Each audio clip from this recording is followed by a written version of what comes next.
मोहोळ इथं राष्ट्रवादी काँग्रेस शरदचंद्र पवार गटाची संवाद बैठक मोठ्या उत्साहात संपन्न झाली। आगामी विधानसभेच्या दृष्टिकोनातून ही बैठक महत्त्वपूर्ण होती। मोहोळ विधानसभा मतदारसंघाच्या दृष्टिकोनातून विविध विषयांवर चर्चा करण्यात आली। उत्तमराव जानकर यांनी देखील पत्रकारांशी संवाद साधला। मध्ये होते त्या अनुषंगाने राष्ट्रवादी कार्यकर्त्यांनी त्याचा निषेध केलेला दिसून आले। निषेध केला असल्याचं देखील या बैठकीचा निषेध केला असल्याचं देखील दिसून आलं आहे। नाही, कार्यकर्त्यांचा निमंत्रणावरून एकमेकाच्या चर्चेमधून एकमेकाचा छोटासा विषय होता। तो काही प्रत्येक पातळीवरती तो छोटा मोठा विषय राहतो। तालुका अध्यक्ष देखील अजित पवार गटाचा असल्याचं देखील बोलले गेले। नाही, असं काय याच्यामध्ये नाही। आता पक्ष संघटना प्रायमरी सगळे फुटून गेले होते, त्यावेळी जे इच्छुक होते त्यांना संधी या ठिकाणी दिलेली आहे। आफ्टर निवडणूक विधानसभेनंतर पुन्हा आपण चांगले सगळे कार्यकर्ते बसून सगळ्यांना त्यामध्ये न्याय देण्याचा आणि चांगल्या पद्धतीची ही संघटना करण्याचा आपण प्रयत्न करू। आपण मोहोळचे पक्ष निरीक्षक आहात, कुठले उमेदवार आपल्या संपर्कात आहेत आणि कुणाला उमेदवार देण्यासाठी आपण इच्छुक आहात? नाही, इच्छुक उमेदवार सगळ्यांनीच माझ्याशी रॉकी बंगाळे असतील, आमचे पवन गायकवाड असतील, संजय क्षीरसागर असेल, सगळ्याच उमेदवारांनी त्या ठिकाणी संपर्क साधण्याचा प्रयत्न केलेला आहे। पवारसाहेबांपर्यंत हे सगळे विषय पोहोचवलेले आहेत।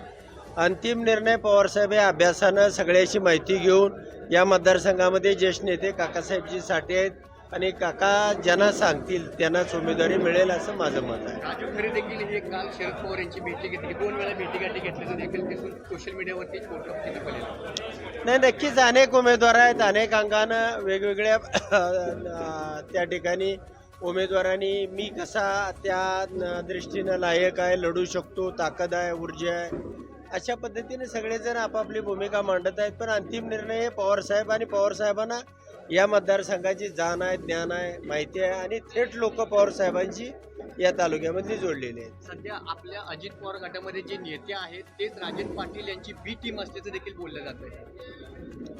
नाही, आता बोललं जातंय किंवा बोलण्यामुळे हे होतंय असं नाही। त्याला जे आमच्या बरोबर आहेत ते सगळे लोक पवारसाहेबांच्या विचारानं काम करणारी 2-5 लोक इकडे तिकडे असतील समजा, पण आमची संघटना चांगली आहे, मजबूत आहे, लोक चांगल्या पद्धतीनं काम करतायत। मी सातत्याने याची संपर्क ठेवून आहे आणि प्रत्येक 2 दिवसाआड 3 दिवसाआड मी त्यांच्याशी भेटीगाठी घेऊन आमचं काम चालू आहे। विरोधक सुपारी घेऊन उमेदवार जाहीर करतील असं देखील म्हटलं झालं। नाही, असा काय विषय होणार नाही। पवारसाहेबांना जाण आहे। या ठिकाणी काकासाहेब आमचे नेते आहेत, जिल्ह्याचे जिल्हाध्यक्ष आहेत, पवारसाहेबांचे विश्वासू आणि निकटवर्ती आहेत। तेही योग्यच उमेदवार देतील आणि पवारसाहेब हा त्यांचा शब्द अंतिम मानतील। ही जागा मोहोळची तशी पाहिले गेले तर तुतारीत किंवा मशालीत कुणाला सुटेल असं आपल्याला वाटतं? नाही, नक्की या ठिकाणी पूर्वी इथं पवारसाहेबांच्याच विचाराचा आमदार होता।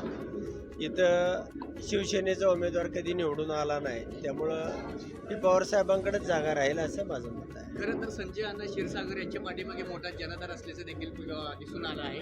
कारण का 2014च्या निवडणुकीत त्यांना 55,000हून अधिक मताधिक्य पडले सर, त्यांचं नाव कुठेतरी चर्चेत आहे। नाही, सगळ्याच उमेदवारांची नावं चर्चेत आहेत। संजय अण्णांचं तर संजय अण्णांनी लोकसभेपूर्वीच प्रवेश केल्यामुळं त्या ठिकाणी संजय अण्णांचं नाव जास्त चर्चेत आहे, त्यावेळेपासून ते चर्चेत आहे। त्यानंतरही बरेचसे उमेदवार लोकसभेच्या या घडामोडीनंतर किंवा पवारसाहेबांच्या या दोन्ही जिल्ह्यातल्या जागा प्रणितताई असतील, धैर्यशील मोहिते पाटील असतील, त्यानंतर अनेक अजून इच्छुक उमेदवार झालेले आहेत। वेगवेगळे ताकदवार उमेदवार सुद्धा सोबत येत आहे। माझा शेवटचा प्रश्न की उद्या जो सुशीलकुमार शिंदे यांच्या निमित्त काही कार्यक्रम होतोय, त्या कार्यक्रमामध्ये रणजितसिंह मोहिते पाटील प्रवेश करतील असं वाटतं?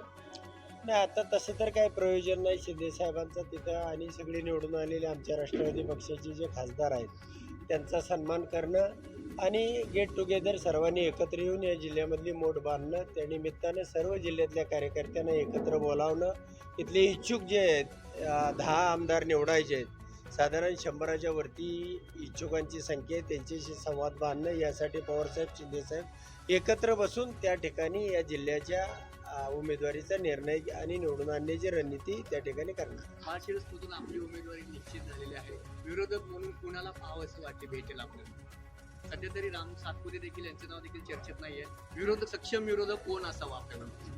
नाही, सध्या तरी त्या ठिकाणी कुणी उमेदवार नाही. सगळे लोक हे आमच्याच बरोबर आहे. मोहिते पाटील आणि आम्ही एकत्र आल्यामुळं तिथं वातावरण एकतर्फीच आहे आणि चांगलं आहे. विरोधक तिथं सध्या तरी आता कुणी नाही.